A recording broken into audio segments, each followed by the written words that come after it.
Mga kapuso, karong Semana Santa, bisita Iglesia kita ug atong sayron ang usa sa mga lugar nga ginadayo sa mga deboto matag Semana Santa sa Iligan City, ang Holy Spirit Shrine.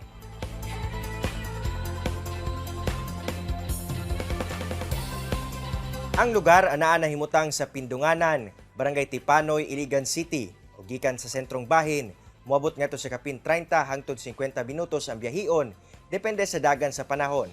Sanglit dili pa sementado ang dalan. Gikan sa kanto, makita na nimo ang poste nga gatudlo kung asa padulong ang Holy Spirit Shrine. Gamayng biyahe patungas na lamang ug maabot na nimo ang lugar kung asa mo sugat kanimo ang usa ka imahen sa Ginoong Hesus nga nakalansang sa krus.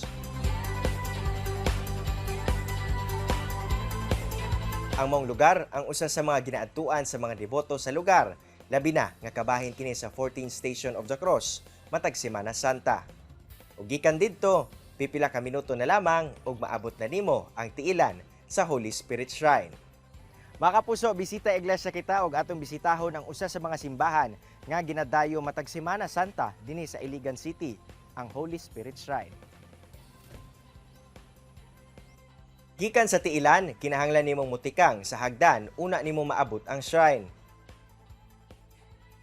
Gikan sa entrada paghuman natog saka sa hagdanan, ang musugat dayon kanato ang Patsadang Mountain Ranges dinhi sa Iligan City.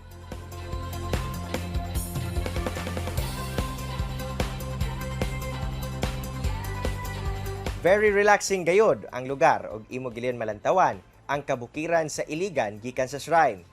Sa maong lugar, imong makita ang mga nagkadaiyang imahen ni San Jose, Maria, Saint Francis of Assisi, Archangel Michael ug ang imahen sa Balang Espiritu nga gisimbolo sa usa ka kalapati.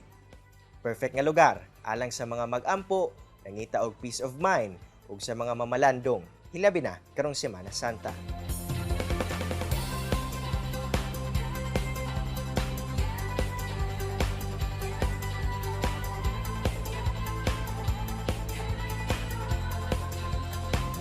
Ang maong shrine gidumala sa mga paring Spiritans nga sagad gikan sa nasod Africa. Tuig 2007, diyang nakuha sa mga paring Spiritans ang yuta human nga gidonar sa pamilyang Boza. Tuig 2016, gisugdan ug nahuman ang Holy Spirit Shrine nga karon usa na sa mga ginadayo sa mga debotong Katoliko. Gawa sa shrine, aduna sab chapel sa may ubos nga bahin kung asa ginipahigayon ang mga misa.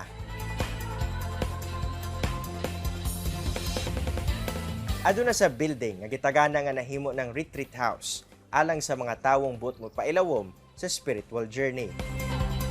Gani, sayo pa lang, ubay-ubay na ang mga deboto nga mibisita ngadto sa Holy Spirit Shrine. Medyo distansya gamay pero pag abot shocking kay nice view. Diyan masinlisod ang dalan, at least natuloy dapat paatras, paabante kay gusto gyud maari ba. Dire first time po na ako pa nag-ari o maskin diri mi sa Iligan. Tradisyon naman gyud na nato ugod nga every Lenten season mag church visit man gyud ta. Actually, usalan ni sa this one of my wish, good birthday wish nga makaanhi ko din hi, maka-visit ko ani kay this my first time to visit here. Matod ni Father Pascal Dacura, kinsa rector karon sa Holy Spirit Shrine, nga gilauman gyud nila ang pagdagsa sa mga tawo nga buot mo bisita sa shrine karong Semana Santa. Butang nga iyang gikalipay sanglit dinhi makapadayag sa katawhan ng ilang debosyon ngadto sa Ginoo. So the shrine actually is established, one, to administer the spiritual needs to the people of the diocese and also to Iligan, and secondly also to promote the spirituality of the Spiritans. Because the Spiritans, our religious consecration is to the Holy Spirit and under the protection of the Immaculate Heart of Mary. Importante gayod nga mapadayag nato ang atong pagkakristohanon, labi na karong Semana Santa. Apan, kinahanglan nga sa pagsubay nato sa atong mga tradisyon ug mga naandan, di nato kalimtan nga anaa pa kita sa pagsulay nga pandemya sa COVID-19. Kinahanglan magbinantayon gyapon kita ug mahimong maampingon sa atong mga lihok. Karong Semana Santa, panghinaot nato ang kalinaw sa matag usa ug malamdagan kita sa kung unsa man ang mga hagit sa atong kinabuhi. Di nato kalimtan nga God is good all the time. Kini ang At Home with GMA Regional TV.